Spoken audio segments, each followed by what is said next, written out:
estás constantemente luchando con el ego, ese es uno. Otro, estás constantemente luchando con el control. Si yo confío en una persona y le doy la oportunidad de una toma de decisión grande, ¿qué tal? Esto es un desorden. Cruzar esa línea es sumamente complicado. Para mí, para ti, para todos, porque somos humanos. Porque nos perdemos el control de cómo vamos a poder hacer que alguien toma lo que yo sé, lo que yo hice, lo que yo creé y qué va a pasar y cómo sé que lo va a hacer bien. Ese yo creo que es una lucha fundamental de todos los líderes en todas las organizaciones, en todos los tamaños de las organizaciones.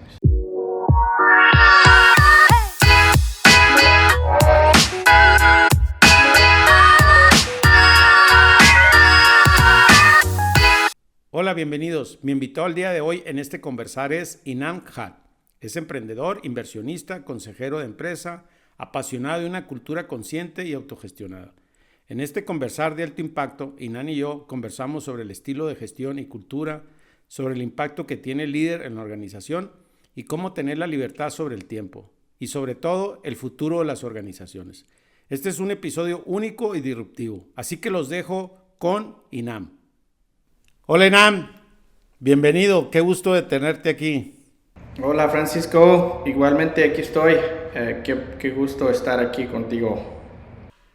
Bueno, quiero compartir a la audiencia que Inam es mi mentor, mi consejero de la empresa, es una de las personas que más le he aprendido y hace rato hablamos de esto, ¿no? Y esa es una conversación desde el corazón, como bien lo mencionaste, y lo cual te agradezco mucho. Y me gustaría empezar, ¿qué te movió a ti a este tema de hacer una cultura consciente? Por lo que recuerdo, fue parte de tu tesis en la universidad, sí, o la maestría, ya no recuerdo. Pero, ¿cómo te viene a ti esta parte de una filosofía consciente, ¿no? Sí, yo creo que no es un tema nuevo, como sabes, para mí. Estamos hablando de más de una década. Ahorita ya apenas está haciendo moda, pero en el momento que empezamos con este tema era algo que le decían, estás loco, pero esto para qué sirve, ¿no? Entonces, porque debemos de siempre pensar en la generación del valor accionista, que podamos ser capitalistas de una manera donde hay más, ¿no? Y el concepto de lo que es el sales strategy de una empresa que también financieramente siempre tiene que pensar, este año voy a crecer X, el siguiente año voy a crecer doble X, etcétera, ¿no? Pero siempre yo pensé que tienes que tomar un paso hacia atrás antes de que empieces con tus spreadsheets, con tus cosas donde vas a poner tus modelos, cuánto voy a crecer, cómo voy a crecer. También tienes que pensar en la sustentabilidad de ese crecimiento. Entonces, cuando yo salí de la escuela de los negocios, estuve parte en la escuela de negocios de Harvard, estuve en parte en la escuela de negocios de Londres. Son dos instituciones muy diferentes. Harvard es muy capitalistic, hay mucho enfoque en el capitalismo. Es brutal porque los modelos, las estrategias, todo el syllabus es basado en cómo conquistas el mundo, la industria, lo que quieras, ¿no? La escuela de London Business School es el contraste, donde hay mucho enfoque en valor sustentable, donde es mucho de cómo creamos valor que se puede sostener, pero también cómo creamos valor en diferentes dimensiones, no solo para la empresa, sino para los demás. No estamos hablando todavía del tema de la sociedad, sino los que son parte de la empresa, cómo tienes tu impacto a la gente que te ayuda a generar el valor para tu cliente. Entonces eso es algo muy muy importante, que yo vi ese contraste entre los dos. Entonces yo tengo ese balance de estar en el parte del capitalismo, que es importante para una empresa, porque no es una empresa, cuando una empresa no es una empresa sin fines de lucro, pues tiene que crecer, tiene que retornar el valor de la inversión que se hacen los inversionistas. Entonces, pero mantener ese balance es importante, y muchas veces en ese tiempo decían, no sabemos si es posible porque no hay tangibilidad, porque la cultura siempre ha sido un tema donde la gente cree que es algo que no se puede tangibilizar. ¿Cómo mides la cultura? Entonces empezamos nosotros con ese thesis de excuse me, podemos pensar en valor en diferentes dimensiones y los podemos conjuntar, traerlos en un modelo conjunto donde podemos definir un valor final, que es un valor que nos da una vista panorámica de una empresa. Entonces hay muchas formas de hacer eso, pero de ahí viene esa idea de cómo empezamos con ese tema, y de ahí después formamos una consultoría y tuvimos varios encuentros con Paul Polman, que era entonces CEO de Nestlé, de Unilever, perdón. Tuvimos encuentros con Nestlé y ellos estaban pensando mucho en este tipo de temas. Gran parte fue el Richard Branson de Virgin. Él siempre enfocó mucho en la gente, y nosotros desarrollamos un modelo que se llama, como conoces, 4 brazos de valor, donde decimos que no puedes crear valor para el cliente si no creas el valor empleado primero. ¿Qué quiere decir eso? Es que tú como empresa tienes que tener la gente adecuada, la cultura adecuada para poder innovar, para poder crear, y muchas veces ni siquiera es innovar, es crear un valor que se puede vender, que la gente verdaderamente dedica a crear valor que se puede vender en el mercado al cliente. Entonces, cuando tú creas ese valor empleado, que los empleados se están tratando bien, no solo es dinero, no solo es compensaciones, bonos, no solo es eso, sino es más el sentido de pertenencia a la empresa, es uno. Otro es la alineación de la cultura personal de una persona, así a la cultura de la empresa. Ese tema es un tema muy difícil, porque la cultura personal también viene de la cultura de donde naciste, de tu familia, de tu país, de muchas cosas, ¿no? Porque la cultura no solo es una cosa, es muchas cosas. Si yo nací en una familia donde mi papá, mi mamá uno fue doctor, otro fue maestra, pues es otra cultura. Si mi papá nunca estuvo porque tiene que trabajar todo el tiempo, nada más está mi mamá, ya es otra cultura. Son cosas que influyen cómo nosotros vemos las cosas. Muchas veces las empresas creen que la gente le vamos a dar un bullet point y ellos van a seguir eso. Van a tratar de hacer eso, pero al final de cuentas ellos les influye la cultura que ellos tienen propiamente, su propia cultura. Entonces hay mucho trabajo que hacer de ver cómo alineamos eso a la cultura de la empresa. Y eso empieza desde tu contratación. Entonces, cuando tú contratas personas, puede ser una persona que es muy inteligente, es muy sabio, muy listo, pero no hay alineación con la cultura.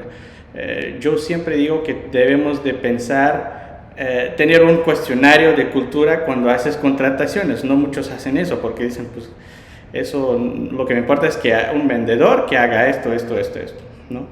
Pero esa parte de la alineación de la cultura es fundamental, y ahí empieza todo.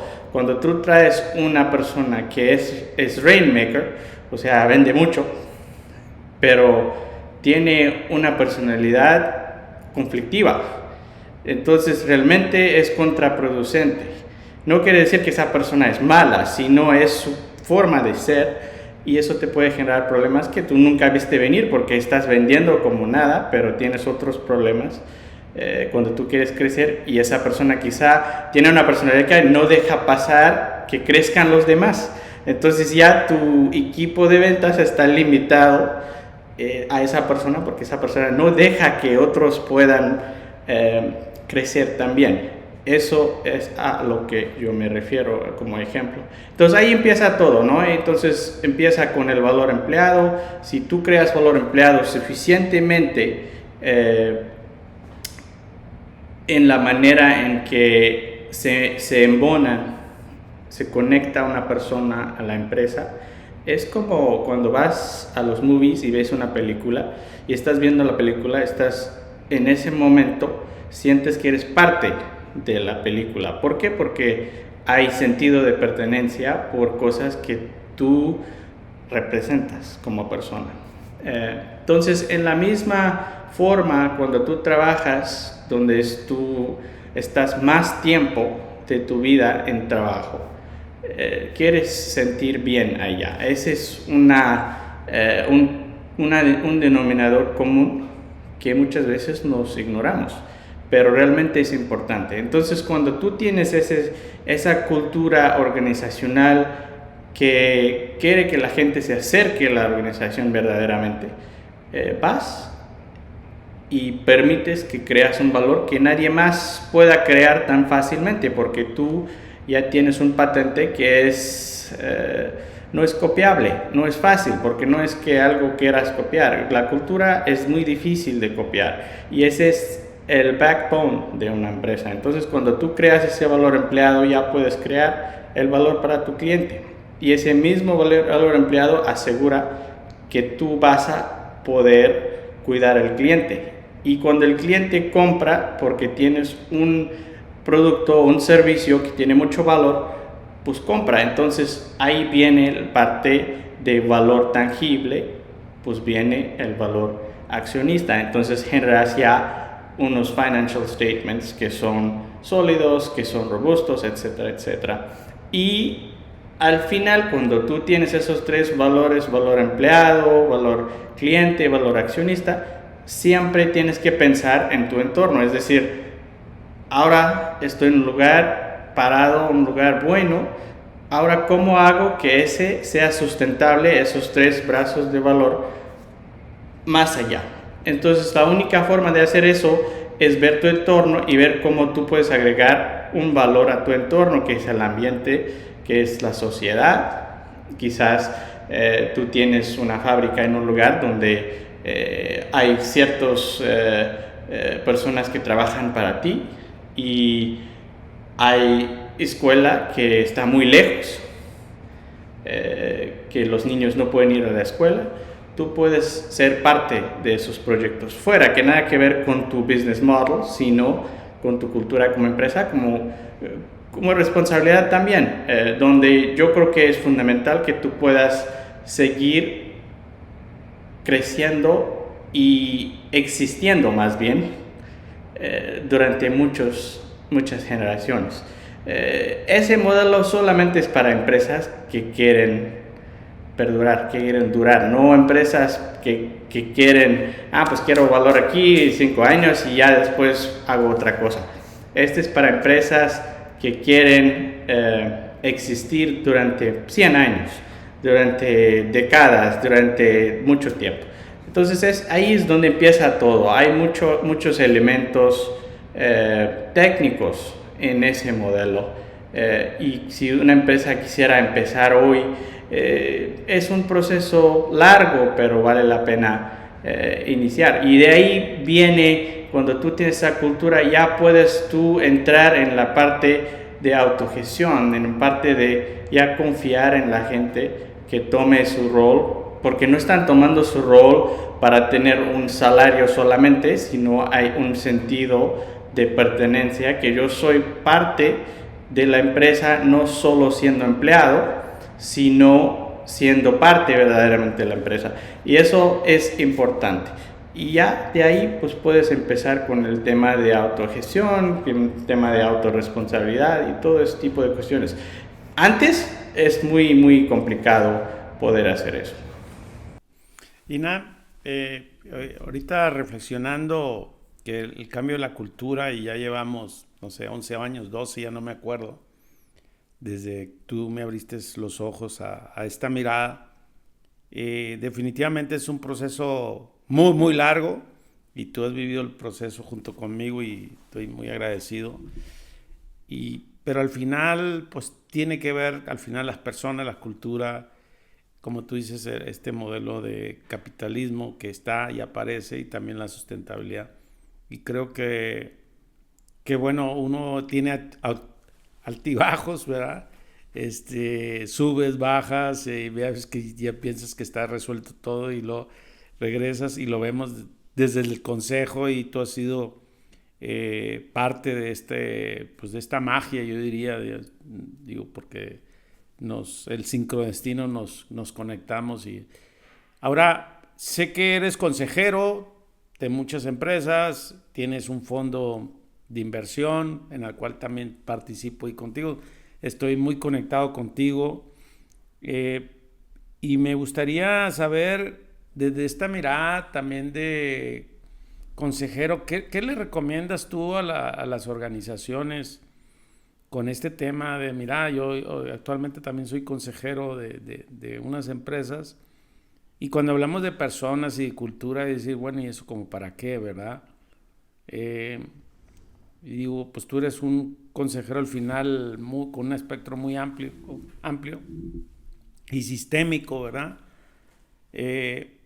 ¿Tú qué es lo que haces? ¿Qué es lo primero? ¿Cómo conectas con esta parte y cómo abres espacios de reflexión? Yo creo que todo empieza desde el liderazgo, ¿no? Y es decir, cuando una empresa tiene un nivel de liderazgo, necesita despertarse. Y la única manera de despertarse es regresar a tu cuestión fundamental que tú debes de hacer como empresario, líder o quien está liderando la empresa. Es, ¿para qué existo yo? ¿Cuál es la razón por lo que yo existo? Ese es primero. Segundo es, ¿cuál es mi propósito? Ya que existo, ¿cuál es mi propósito para llegar donde quiero llegar y por qué quiero llegar ahí? Y yo creo que tener esa claridad es muy, muy importante. Y si te das cuenta, muchas empresas hoy en día no tienen muy claro. Más difícil cuando empiezas porque como que no hay mucha formación. Pero también hay empresas en ese mismo contraste donde tienen muy claro desde el inicio qué es lo que quieren. Y ves que esas empresas empiezan a volar de manera rápida. Es porque tienen una claridad de qué es lo que yo quiero. Entonces, cuando un líder piensa en qué es lo que yo quiero ser como empresa, cuál es la razón por mi existencia, viene naturalmente la pregunta, para poder llegar a un mercado grande, no lo puedo hacer solo. Entonces, ¿cómo lo haces? Necesitas ayuda. ¿Quién te ayuda? Es la gente que son parte o van a ser parte de tu empresa. Entonces tú desde día uno conoces que es imposible para ti llegar lejos si no tienes ayuda. No me acuerdo de un dicho que dice que algo que ver con que si te vas solo te llegas rápido o quién sabe qué es eso. Dice algo así, no me acuerdo bien lo que dice ese dicho. Pero si quieres llegar de muy lejos y no necesariamente muy rápido, te vas junto con los demás. Entonces, para ir junto, necesitas hacer esa pregunta. Si, como decía antes yo, ¿quieres ser una empresa que quieres sostener o quieres ser una empresa que hace algo y luego ya desaparece? Si eso es, normalmente es porque un líder tiene una visión, quiere llegar a algún lado, pero los demás están totalmente desalineados de lo que está pasando. Ellos hacen fulfillment de un role donde le dicen, tú tienes que hacer estos son tus duties. Ese ha sido siempre mi conflicto cuando las empresas tienen esas notas grandes donde dicen responsabilidades, tienes responsabilidad. Entonces lo que creas es una caja donde dices una persona, estás aquí para esto, no te pido más. Quizás muchas veces es importante porque pues tienes salarios, tienes diferentes niveles de liderazgo, de decisiones, etc. Pero yo creo que en esa lista es importante tener esa idea de cómo te perteneces a este proyecto que es esta empresa. Entonces, inicias desde tu visión, desde tu misión, por qué existo, cuál es mi propósito y cómo puedo llegar lejos. La respuesta es simple, no puedes llegar lejos sin ayuda. Quien te ayuda son esas personas. Ahí es donde empieza. Ya, muy bien. Y me queda claro porque yo he sido testigo de lo que estás mencionando y más allá de ser un ejemplo o no, bueno, sé de qué me hablas y también he estado en mi altibajos de mi antiliderazgo, ¿verdad? Que sigo aprendiendo y viendo qué más se puede hacer y que no es nada fácil, al menos en mi caso ha sido con dolor y sufrimiento, ¿verdad? Pero bueno, pues sigo ahí aprendiendo en este sentido. Sí, es mucho dolor porque al final de cuentas estás constantemente luchando con el ego, ese es uno. Otro, estás constantemente luchando con el control. Si yo confío en una persona y le doy la oportunidad de una toma de decisión grande, ¿qué tal? Esto es un desorden. Esa línea, cruzar esa línea es sumamente complicado. Para mí, para ti, para todos, porque somos humanos. Porque nos perdemos el control de cómo vamos a poder hacer que alguien toma lo que yo sé, lo que yo hice, lo que yo creé y qué va a pasar y cómo sé que lo va a hacer bien. Ese yo creo que es una lucha fundamental de todos los líderes en todas las organizaciones, en todos los tamaños de las organizaciones. Y por eso decía yo, empieza con lo personal. Vienen muchas cosas. La cultura personal es fundamental.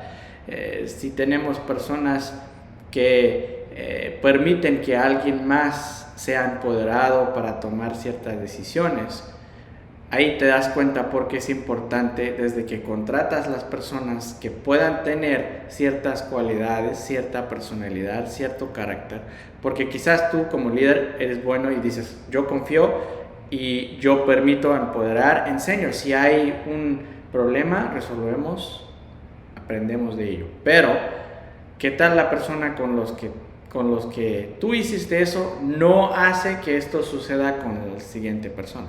Entonces ya ahí se paró la cadena. Entonces la cadena siempre tiene que completar. Es algo muy importante.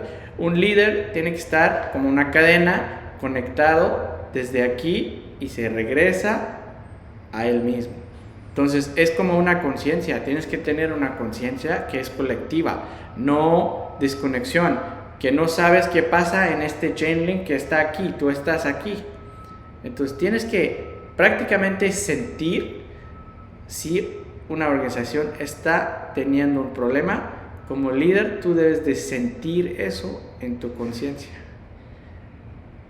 Es filosófico, pero es posible. Donde tú, sin estar en la organización, viendo, nada más parado, ves algo no está bien. Lo vas a saber porque tienes conciencia que está conectado con la empresa. Y hay muchos semáforos que tú puedes ver, focos rojos, escuchas a través de un cliente, escuchas en el social media, alguien dice, no, esta empresa no hace esto bien. Tienes opciones, dices, no, pues no, lo tomo en serio, y veo por qué. Entonces sigues esos semáforos y te vas a dar cuenta. Y de una manera, esa misma cadena de valor que existe entre el empleado, el accionista, el cliente y la sociedad, te das cuenta de muchas cosas. Entonces ahí debes de entender que verdaderamente no necesitas control lo tienes automáticamente, pero ese paso de poder entender eso es el paso más fuerte, más difícil. Claro. Y me gustaría pasar a esta parte de de cómo operas actualmente tu fondo, más allá de la autogestión, cómo defines el estilo de gestión, si es jerárquico o horizontal, pero sí como pequeñas prácticas, cómo son las reuniones o cómo dejas aparecer para operar a tus colaboradores. Un poco de tu experiencia ya, cómo lo estás haciendo actualmente, porque siempre me queda claro que siempre estás evolucionando, traes cosas nuevas y bueno, y hay veces que digo, bueno, ¿en qué estará pensando ahora Inam? Pero bueno. Mira, yo creo que es mi estado en el momento es multidimensional. Eh, yo enfoco actualmente en varias cosas. Uno, está el fondo de Venture Capital, ¿no? Que es el Hack Capital. Otro es la fundación de física cuántica, donde yo fondeo un grupo de fisicistas. Hasta yo me estoy convirtiendo en uno, donde vemos, estudiamos los black holes, las teorías de black holes, el quantum gravity, porque estamos viendo qué sucede después de la física tradicional. Ya estamos ahí parados, atorados. No puede avanzar más porque ciertas leyes en el mundo grande que decimos nosotros que es fuera del quantum level, es complicado ya avanzarnos más. Es decir, yo sé que una pelota cuando pega en la pared se regresa, no hay más, o sea, no puedes inventar o descubrir algo más. Pero a nivel quantum hay todo que no se ha descubierto. Entonces, ese es otro tema que tengo ahí, donde estoy ya desde hace 4 años, estamos dedicados a eso. Son fisicistas que no buscan un premio Nobel, son fisicistas que buscan la verdad de la existencia del universo. No hay enfoque en premios, recogniciones. Eso es un mundo donde yo no pertenezco, como ya sabes, y no me interesa. Ni interesa a ese grupo. Son gente brillante, mathematicians, diverso grupo vienen de Egipto, vienen de la India, de China. Es un grupo multidimensional, diverso, donde donde están uniendo dos partes, que es mathematics, que es physics, pero también metaphysics, donde nosotros tenemos ciertas cosas que no tienen que ver necesariamente con la filosofía, sino con el metaphysics, que es algo que nosotros sentimos. Es decir, hay veces yo tengo un sueño y veo que Francisco está sonriendo, está contento. ¿De dónde viene esa idea? ¿Dónde llega a mi cabeza? ¿Cómo veo yo eso, no? O cómo siento y cómo de repente viene Francisco a mi mente. ¿Cuál es el trigger de todo eso? Y se te vas a la ciencia normal y te dicen, no, pues es memories y te van... bull crap. No tiene sentido. Nada en el universo, nada en el humano, nada en la ciencia es random. No existe. Entonces, esas preguntas son las preguntas que nosotros enfrentamos en el quantum physics. El tercero, ya sabes que yo llevo varios años ya haciendo expediciones. El año pasado tomé 6 meses en la expedición que fuimos el Arctic Circle, al lado de Canadá y al lado de Estados Unidos. Yo hago muchas expediciones. Ese ha sido una de las cosas más interesantes para mí ahora. Entonces hay muchos personas, amigos que dicen, yo también quiero hacer ese tipo de cosas, pero necesito un medio de cómo hacerlo. Entonces diseñamos vehículos que te permiten llegar a esos lugares y poder estar sin que te mates solo, porque al final de cuentas estás en un lugar extremo, Si se te punchan las llantas, si se te rompe algo, ya estás atorado y nadie te puede ayudar porque estás lejos de la civilización. Y si quieres ayuda es costoso, es difícil. Necesitas tener coraje, necesitas tener equipo, necesitas tener determinación. Son 3 cosas importantes. Entonces es otro proyecto que tengo que yo enfoco ahorita también en ese. El parte del fondo está enfocado en 3 partes más importantes, que es la parte de energía nuclear, es la parte de la tecnología, pero más enfocado en el quantum computing, hacer silicon en el espacio, porque los chips que hacemos aquí en la Tierra son afectados por la gravedad, entonces si los haces allá en el espacio son más eficientes. Entonces hay enfoque mucho en esa parte del espacio, de minería en espacio. Es algo donde yo creo que más o menos 80% del fondo está enfocado. Son proyectos locos que sabemos que no son no van a retornar hoy mismo o mañana. Se requiere por lo menos 5 o 10 años para poder ver frutos, pero alguien tiene que impulsar. Estamos ya muy lejos de estar fondeando empresas que hacen cosas que realmente no tiene impacto generacional, tiene impacto actual. Todo lo que se está haciendo la industria de tecnología, con la inteligencia artificial, etcétera, que realmente me cuesta mucho trabajo decir la frase inteligencia artificial. Realmente no existe. Es una idea, porque la inteligencia artificial tendría que ser sentient, tendría que pensar solo, pero no es la realidad, no se piense solo. Hay modelos muy complejos hoy que hemos creado y qué padre, ¿no? Pero sigue teniendo la misma información que yo tengo, que tú lo tienes, que Google lo tiene, o GPT o lo que sea, o Gemini, pero viene de la información que el humano, que la humanidad ya lo tiene.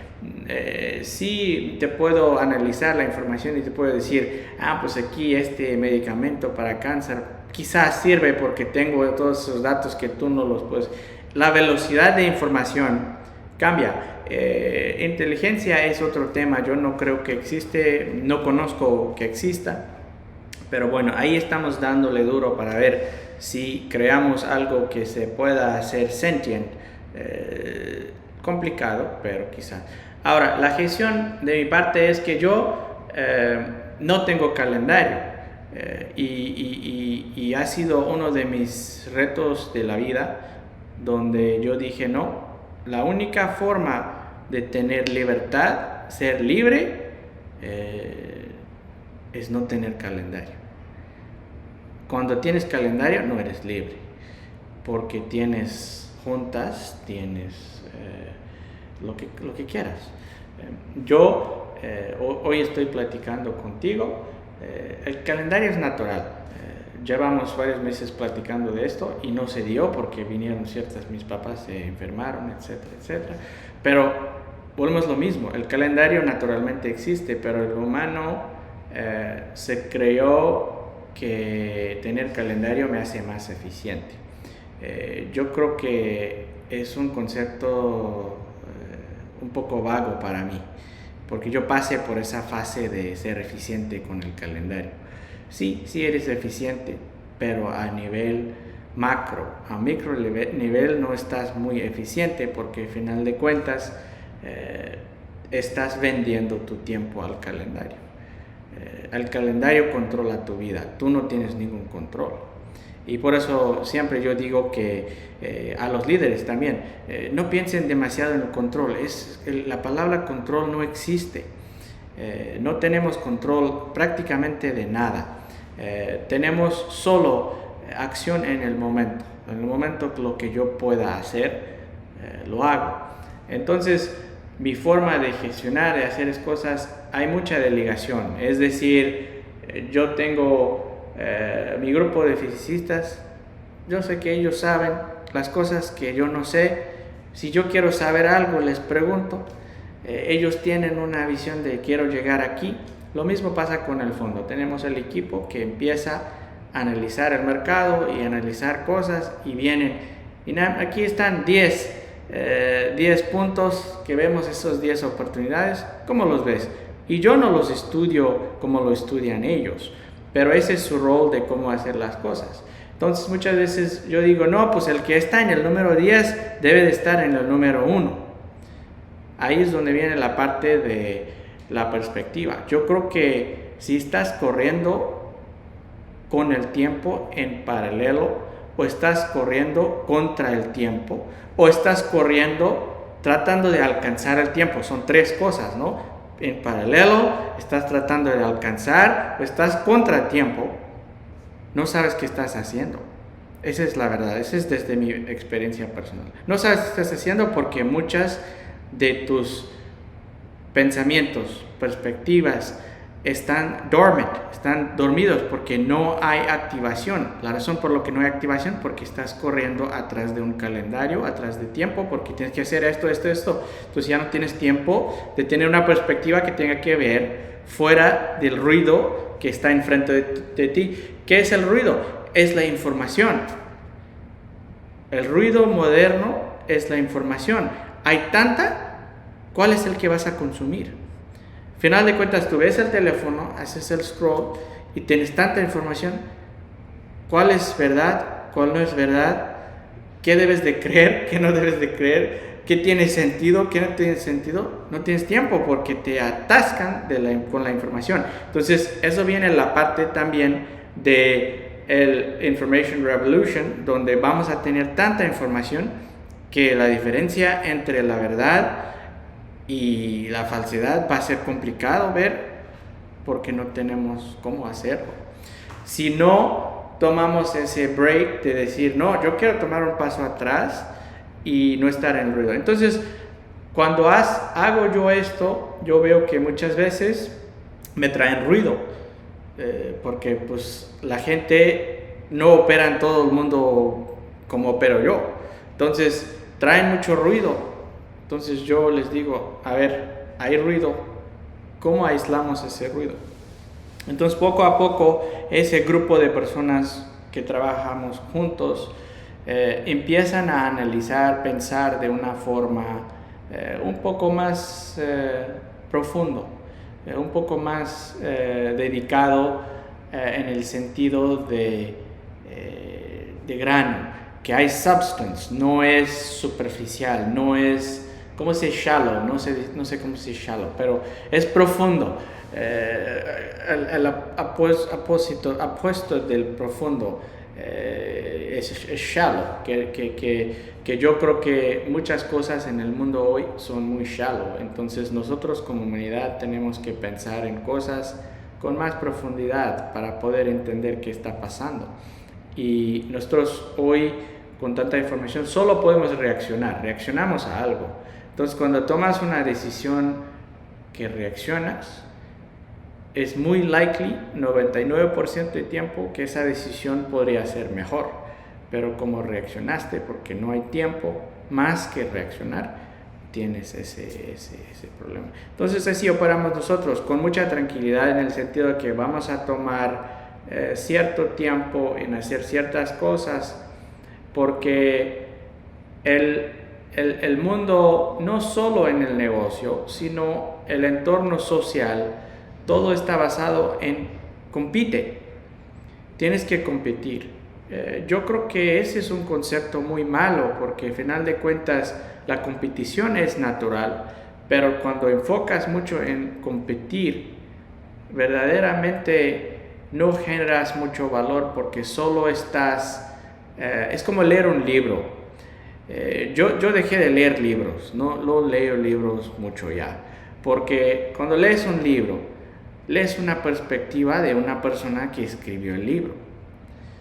Sí te da una perspectiva que quizás tú no tienes, pero también si te influye ese libro tanto que tú pierdes tu esencia personal, en el sentido de que tú ya no estás pensando en ese tema desde tu propio pensamiento, que es original tuyo.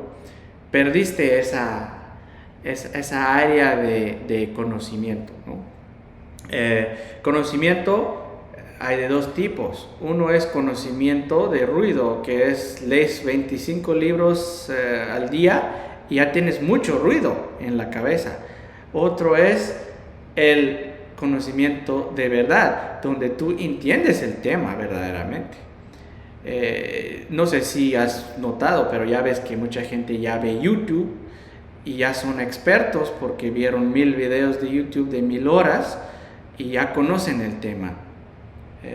No creo que hay gente que verdaderamente sí aprende de eso y entiende, pero yo creo que la mayoría es ruido. Entonces yo no pienso que es sustentable.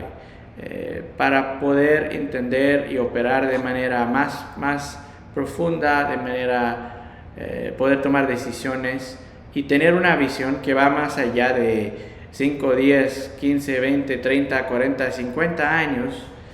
Tienes que tener un entorno de una perspectiva que sea más amplia, y la única forma de tener una perspectiva amplia es poder profundizar un tema. No puedes profundizar un tema teniendo demasiado ruido. Entonces, así operamos nosotros en todos esos proyectos, donde una cosa a la vez, donde ves, okay, aquí es donde yo quiero enfocar, aíslas el ruido, confías en la gente que quizá va a hacer lo mismo, pero cuando creas esa manera de operar, no me pongas calendario de 25 reuniones, no me sirve. No hagas eso tampoco con tu propia gente, propio equipo. Si tienes un tema que es urgente, adelante, te vas y te platicas con esa persona, pero no lo tengas como predefinido. Trata de también resolver, ¿cierto? Si yo tengo una duda, un tema, yo trato de resolver yo mismo primero, antes de decir, quiero preguntar porque me tienes que decir tú. Hay veces yo veo una oportunidad y me tardo semanas en pensar si es algo que debemos de hacer o no. Y en esas semanas no tengo ningún contacto con nadie quien me trajo el tema. Porque muchas veces operamos de manera contraria, donde decimos, no, pues tengo que consultar con esa persona, a ver cómo llego a esto, y creo que entonces estás buscando la perspectiva de la misma persona. Más bien para mí es qué perspectiva traigo yo para llevarle a esa persona. Entonces invertimos el rol. Esa persona ya es quien escucha. Antes escuchaba yo. Entonces es importante ese cambio de rol, porque esa persona ya preparó el tema durante quién sabe cuánto tiempo y se le echas encima más temas. Entonces realmente tú no estás aportando, sino solamente, porque es muy fácil cuando te llega un reporte y lees y de eso, pues está bien, cuestionar es muy fácil. Pues es que esto aquí no lo pusiste, aquí no hiciste esto, aquí no. Enfoca en cosas que se hizo bien, y no hay nada malo en un reporte, por ejemplo. Realmente es dónde debes de enfocar. Ese es importante, y la única forma de saber eso es profundizar el tema, es conocer el tema de manera más profunda. Y hoy tenemos datos, ¿no? Por eso yo siempre separo shallow y deep. La información existe para todo hoy, entonces esa es la parte que no es profunda. ¿Qué haces con esa información? Es la parte profunda. Pero bueno, es la forma de ver. No hay calendario, hay mucha confianza. La gente, hay una visión que seguimos en la misma. Cuando empezamos esta conversación es dónde queremos estar, por qué queremos estar ahí. Hay mucho de por qué. Si voy a invertir en este proyecto, pero ¿por qué voy a hacer? ¿Cuál va a ser el impacto? ¿Positivo, negativo? ¿Cuáles son los balances de ese proyecto? Y yo creo que eso es la forma en la que operamos. Y el fondo ha llegado 85% de retorno en los últimos 5 años. Yo creo que el próximo año se duplica el fondo. Final de cuentas, nosotros, yo verdaderamente he estado dormido en ese sentido de los números, no tengo mucha conectividad con los números, pero acabo de ver la semana pasada de cómo va el fondo en general, va en ese avance. Lo mismo con los otros proyectos, hay medidas donde nosotros vemos. Entonces, hay datos donde podemos decir que si operas de esa manera no te vas a ir a un desastre, sino porque hay gente que está operando día por día, trabajando en ello de manera dura, no es solo trabajando con una línea de trabajo, sino profundizando el trabajo también, tomando en serio y viendo cuál es mi extra mile, hasta dónde yo puedo ir más allá, que cada persona tiene que pensar eso. Y ese es otro tema que yo trato de comunicar mucho, que no te sientas cómodo, que si te sientes cómodo ya vas para un desastre, porque ya te sentiste algo y te sentiste que eres alguien. Cuando llegas a ese punto, yo creo que es muy peligroso para un humano pensar que ya eres alguien. Y yo creo que también hay, o ya conoces algo que nadie más lo conoce. Yo creo que eso es importante, que siempre estés incómodo en donde estás parado. Y eso ha sido algo que yo siempre he practicado. Yo nunca estoy cómodo. Hay algo siempre que yo no sé y quiero saber. Y eso es, yo creo que parte de lo que la gente ve y dice, no, pues él nunca está cómodo, ¿y por qué yo estoy cómodo? Entonces yo también quiero estar incómodo. Entonces es la parte donde yo creo que creas una cultura donde la gente sigue la cultura de la persona también, no solo es la cultura de la organización. Claro, la cultura de la organización es reflejado por el liderazgo, ¿no? Pero también muchas veces es el liderazgo que influye la cultura en otras personas. Inam, me gustaría ir como cerrando este conversar y tengo mucha inquietud de saber tu mirada al respecto de qué va a pasar no con la humanidad, sino con las organizaciones. Vemos que ahorita estamos en un disturbio de gobiernos liberales, otros gobiernos más allá de la política.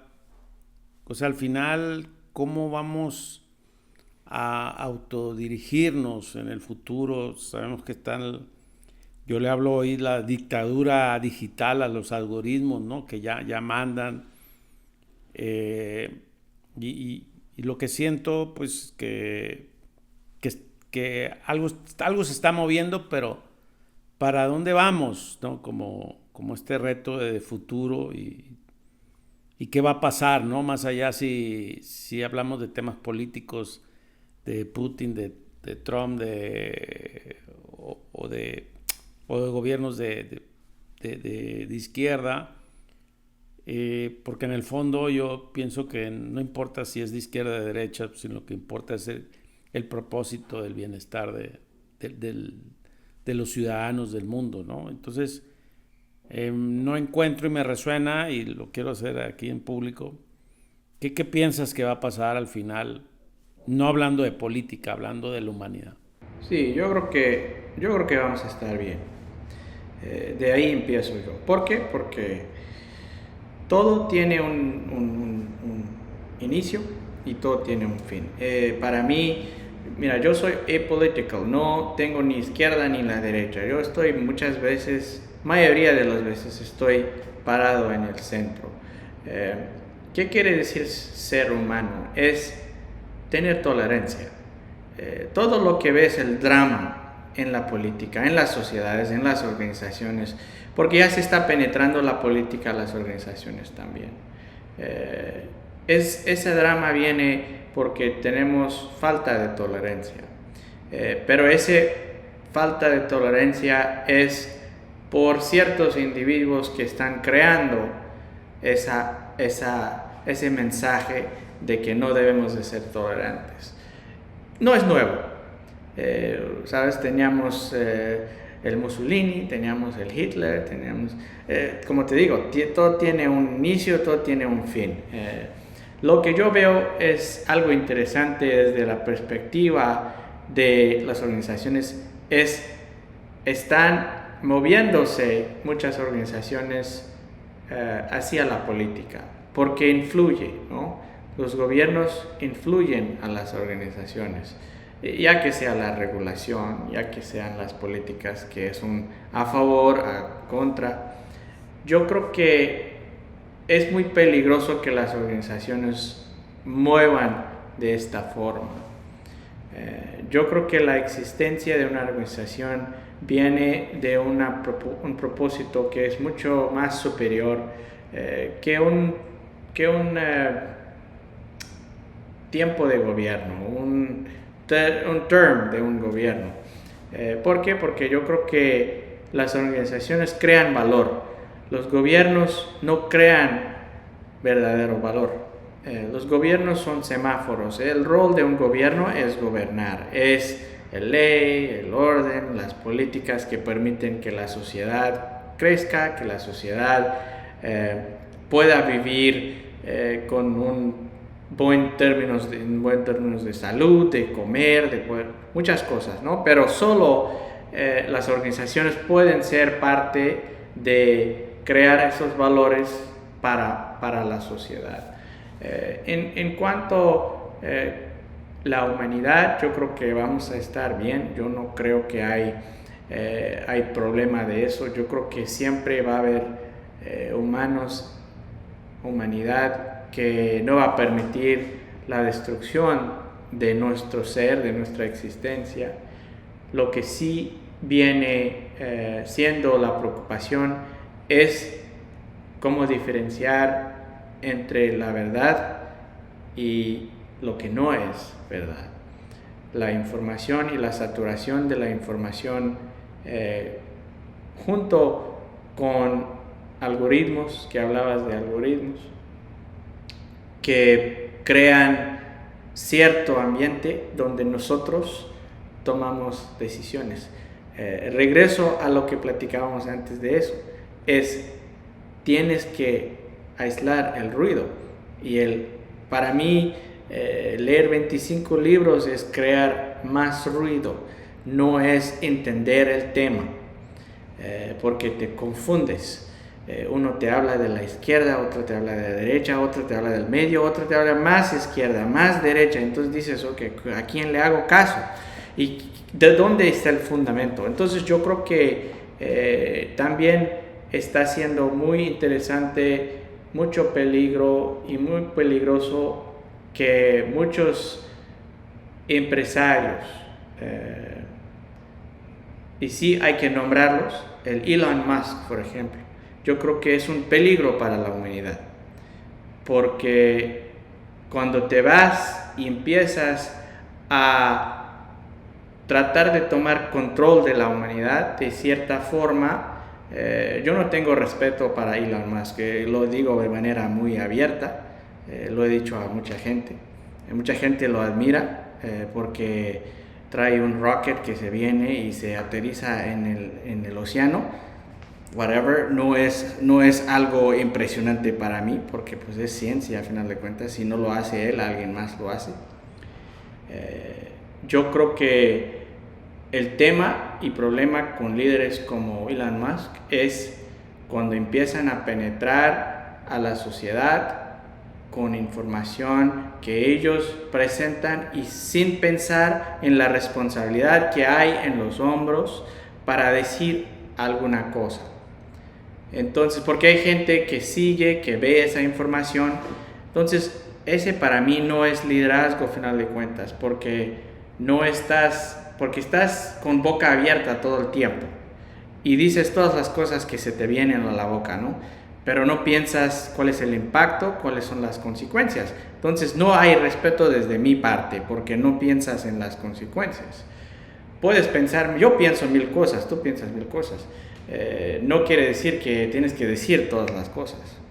porque puede tener impacto a ciertas cosas. Entonces yo creo que la humanidad tiene que despertar, tenemos que analizar la información que consumimos, tenemos que ver cuál es el impacto si yo actúo de esa forma.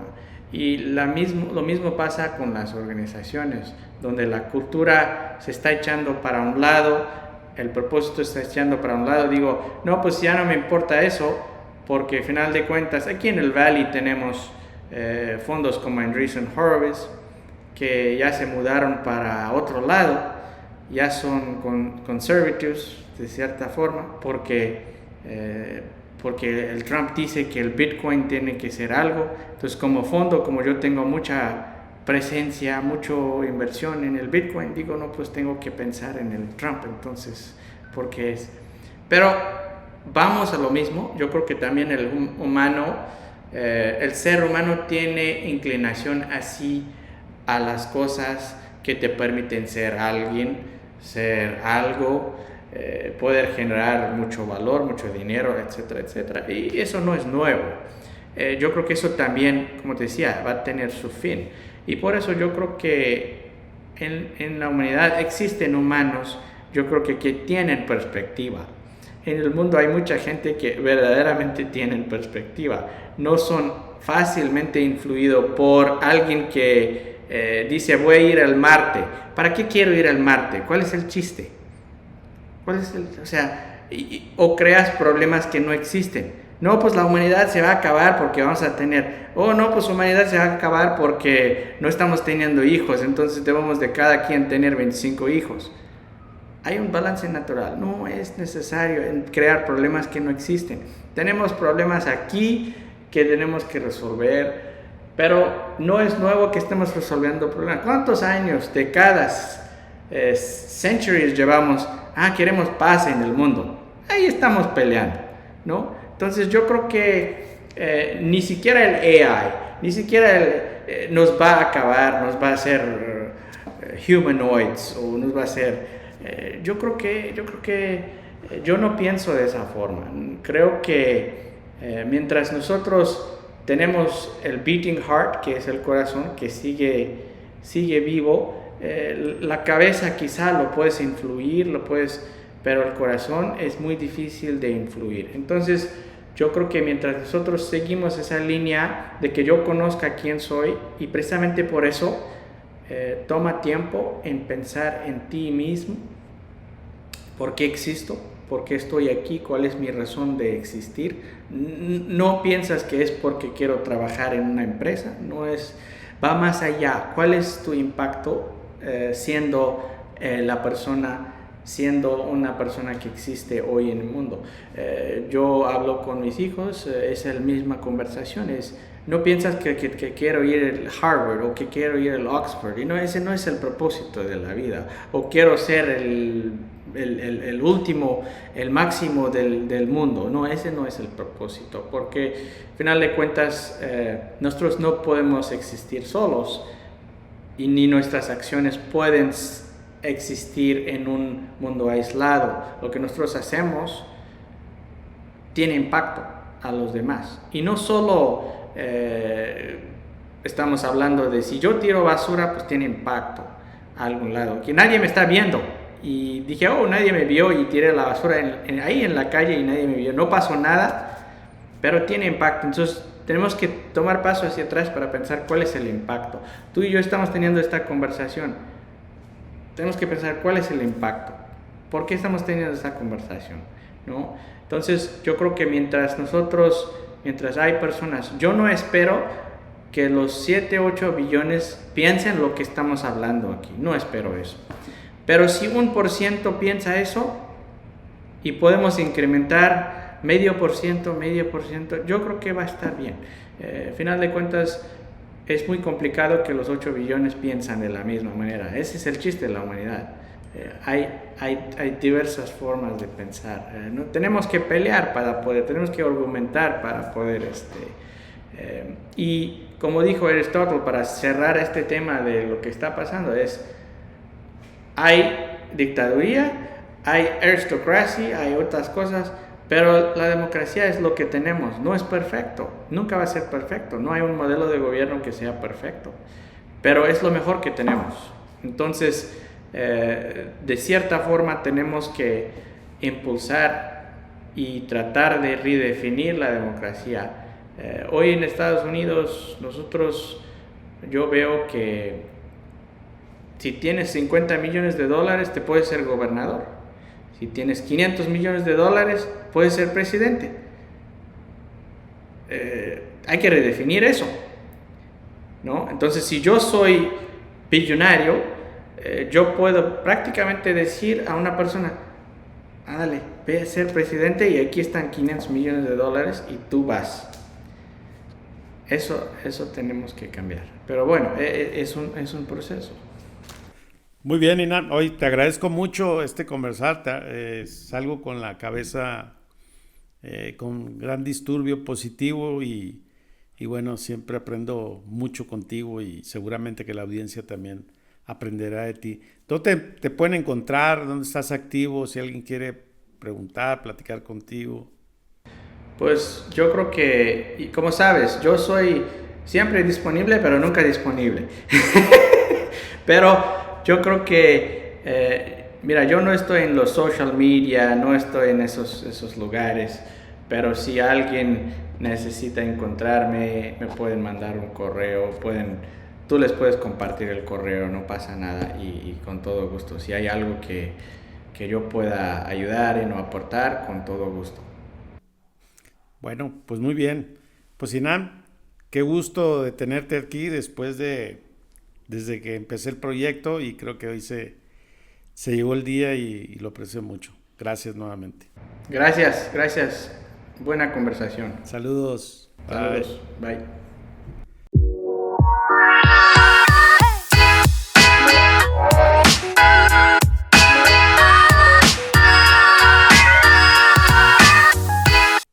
Soy Pancho Mora y te invito a que compartas este episodio y comparte tu aprendizaje de este conversar. Encantado de leer tus comentarios.